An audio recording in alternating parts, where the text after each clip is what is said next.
Mga kasayan, TMX125 ayaw gumana ng starter. Ito siya kasayan. Pag pindot natin kasayan sa starter button niya, wala siyang reaction. Yan siya kasayan na walang reaction ha. Dapat meron naman lang tayong maririnig.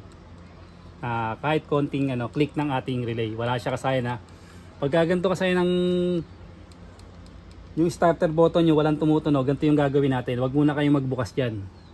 Huwag muna kayong magbukas dito ha, sa wire dito. Dito muna tayo pupunta sa kanyang relay. Dito sa ating relay tayo pupunta. Ito siya kasayan na. Pupunta tayo sa relay. Ito yung relay ng Yan. Punta lang tayo sa may relay. Walang reaction kasayan na. Tapos itong TMX125, ang trigger nito ay positive trigger ng positive trigger ang busina nito. Ang ibig sabihin ng positive trigger, etong starter niya kumukuha ng supply sa positive bago siya umi-start sa accessory wire. Bali ang gagawin natin dito, i-check natin tong i-check natin tong button. Ito etong trigger na to papunta dito sa pindutan. Hindi natin kailangan magbukas. Magbubukas lang tayo dito kung etong wire na to ay walang supply. Ay lalagay natin to sa sa negative. Kasi ang hinahanap natin dito ay positive. Ayan siya ba.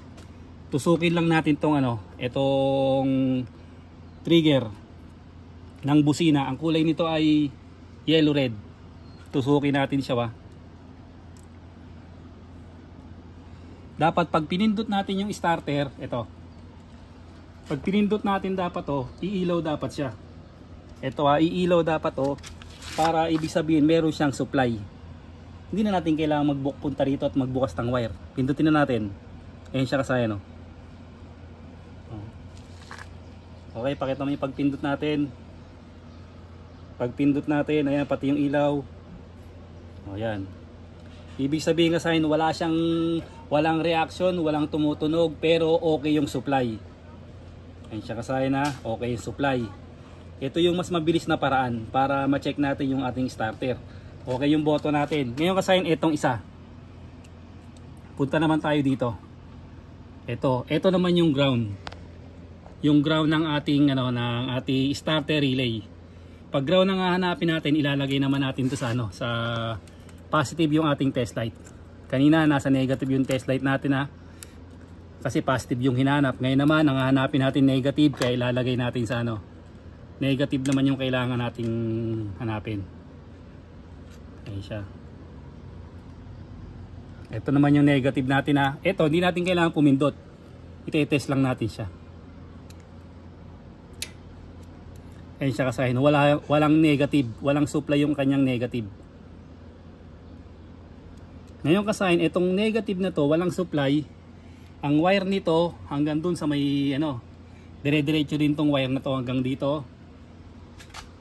Hanggang dito Pero hindi na tayo pupunta diyan sa board, sa may mga wire. Ang gagawin natin dito para mas madali, hindi na tayo pupunta diyan dito na tayo. Ito, ang gagawin lang natin dito para magkaroon to ng negative, magtatap tayo sa body ground. Pwede sa body ground, sa mga tornilyo, halimbawa ito, ayan.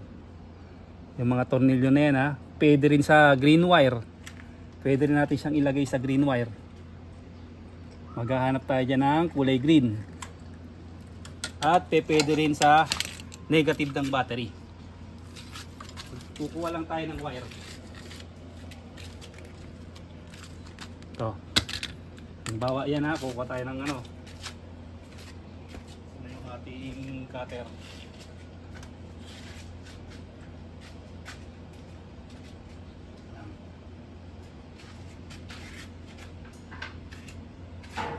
Yung wire natin para hindi natin magkakat. Siya kasayan tatlo yung pwede natin, body ground, solid green, at saka yung negative ng battery.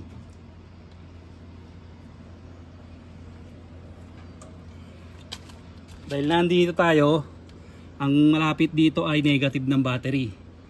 Negative ng battery o mga tornilyo ba Dito, tingnan mo to. Ayan, halimbawa diyan kayo maglalagay ng mga ano, mga tornilyo niya. Kailangan okay yung pagkukuhanan nyo ng ground. Ang gagawin natin kasi dito, dito tayo kukuha sa may negative ng battery. Tapos itatap natin dito sa negative ng starter relay. Kasi gumagana naman yung positive J, pero wala siyang negative. Siya. Tapos itatry na natin. Mga kasaya, no? Try na natin siya, wa. Ibig sabihin niyang kasayan, ang naging problema niya ay walang negative. Putol yung wire ng negative. Kaya walang negative yung ating ano, yung ating starter relay. Ang kulay ng starter relay natin, ang negative niya ay green na may lining na red. Ayan siya, wa. Green red. Ngayon kasayan, kung gusto mo naman sa mga green, maghahanap ka lang ng solid green. Ito, halimbawa ito. Kailangan lang siya masupply ng negative. Magka negative lang yung ating ano, yung ating starter relay. Kasi hindi siya pwedeng walang negative. Bawa yan na, nilagay natin sa negative. Tapos testing natin.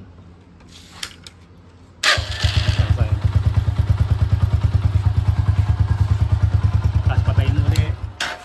Kung halimbawa naman magbabody ground ka naman,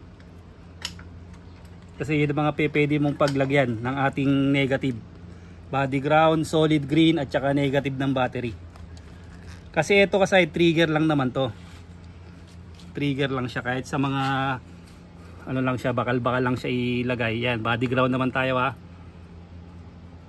Basta kailangan lang kapit na kapit yung ano niya, naka-eye terminal. Tapos testing na natin. Yan siya kasi nasa 3. Bali ang nawala sa kanya ground.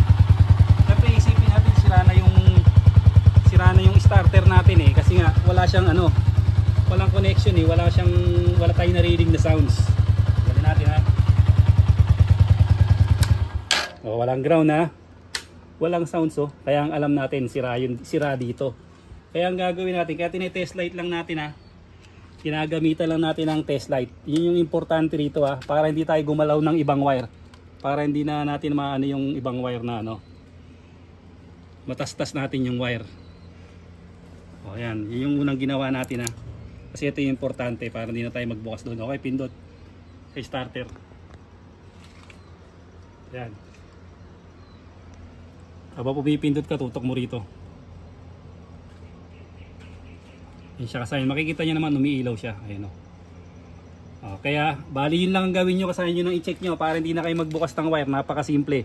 Dito lang kayo magpupunta sa starter relay nyo lang, ha.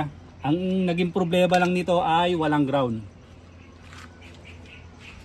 Walang ground yung ating starter relay, kaya mag-ano ka lang dyan, mag-tap ka lang dyan.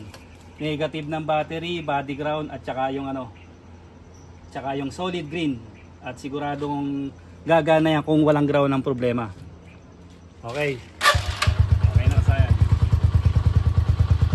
Pagka naman kasayan ang problema naman yung isa, ito walang supply.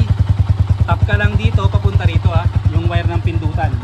Hahanapin mo lang dyan yung yellow na may lining na red. Hanggang dito na lang mga kasayan. Salamat sa panunood.